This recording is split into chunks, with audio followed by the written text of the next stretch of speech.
د ملي بیرغ زموږ ستاسو د افغانستان چې کوم دی موږ ته معتبر دی د ټولې دنیا د بیرغونو نه افغانستان درې رنګه بیرغ. خو مسأله دومره ده چې د محمد رسول الله صلی الله علیه وسلم مبارک سپېڅلی بیرغ زموږ ستاسو عقیده ده په دې باندې، زموږ ستاسو ایمان ده په دې باندې، او د محمد رسول الله صلی الله علیه وسلم افعال احوال تقاریر دا ټول موږ ته معتبر دي امنا وسلمنا. خو د دې په مقابله کې موږ د دنیا یو بیرغ هم نشو پرتله کولی.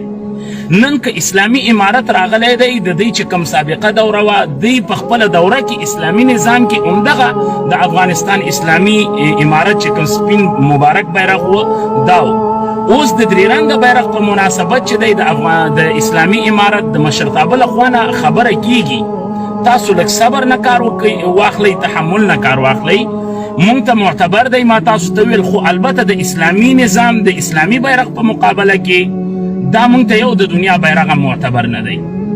دا بیرغ نه د پاکستان نه راغلی دی چې دلته تحمیلیږي په افغانانو، نه د انډیا نه راغلی، نه د بنګلادیش نه، د یو خارجي ملک څخه نه دی راغلی. نو مسلمانانو ورونو زما خبره تاسو ته دا ده، ټولو مسلمانانو ورونو ته مې خبره دا ده چې خص خارجي کړۍ په دې باندې ګمارل شوي دي په غیر مستقیمه توګه باندې زمونږ ساده افغانان راپاروي په دې باندې چې درې رنګه بیرغ ته تحقیر کیږي، سپکاوی کیږي. د امارت اسلامي لخوا نه ټولو طلباو ته مجاهدینو ته دا د امارت د مشرتابه امر دی او د امارت د مشرانو امر دی چې یو طالب دا حق نه لري چې د درې رنګه بیرغ سپکاوی وکړي. هیڅ خبره نشته ده، الحمدلله خپل بیرغ مونږ تاسو سپېڅلی لرو، خو د درې رنګې بیرغ په باره کې به خبره کیږي. زموږ ستاسو د افغانستان اوسنی پړاو چې دی ډېر ناشنا پړاو ده. نړیوال دا هیڅ کله نه غوښتل چې ولې د افغانستان داسې د امن او د ثبات او د سولې په ماحول کې بل نظام راشي. دوی غوښتل چې دلته د تربګنۍ عداوتونه، بغضونه، قتل و قتال د افغانانو ترمنځ دا جنگ دائمي وی.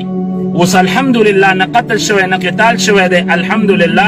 همغه د اشرف غني د حکومت افراد چې دي دا اوس په امارت اسلامي کې الحمدلله ګمارل کیږي. دی چې کم کدرونه دي دی باید راشي د هیواد ته خدمت وکړي. خو زما خبر تاسو ټولو مسلمانانو ته دا دی چې دا اوس دا پړاو نه دی چې موږ تاسو په دې بیرغونو سره جنګ وکړو. لږ موده ورکوي، لږ وخت ورکوي چې د امارت اسلامي پالیسي دې باره کې څه ده. خارجي کړۍ دي اوس غواړي چې د امنیتي ارګانونو یعنی د امارت اسلامي د مجاهدینو او د ولس ترمنځ ټکر او عداوت واچوي د بیرغ په واسطه. هیڅ خبره نشته د مسلمانانو ورونو، پرېږدئ د افغانانو وینې ډېرې وبهېدلې. افغانان ډېر خوار او ذلیله شول. الحمدلله دا یو چند ورځې کېږي، شپې کېږي، د یو افغان وینه نه ده تویه شوې، یو افغان نه ده ټپي شوی، یو افغان نه دی وژلی شوی. نو د خلکو وخت نه تېرېږي چې څنګه افغان نه دی وژلی شوی. راځئ اوس یې په جنګ باندې واچو. راځئ مسلمانانو ورونو مینه ورکوئ، یو بل وزغمئ، مینه په خلکو باندې وویشئ.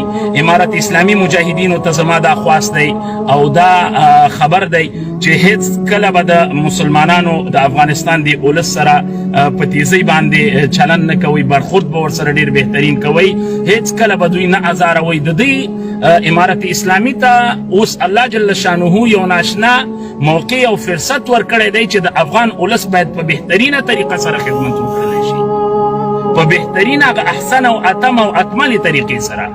نورونو راشي دا ستاسو مشترک کور دی. افغانان چې کوم خارج کې پراته دي په وحشت او دهشت کې دي، زمونږ ورونه دي، هیڅ خبره نشته. د راشي دا مو خپل هیواد دی، خدمت وکړئ.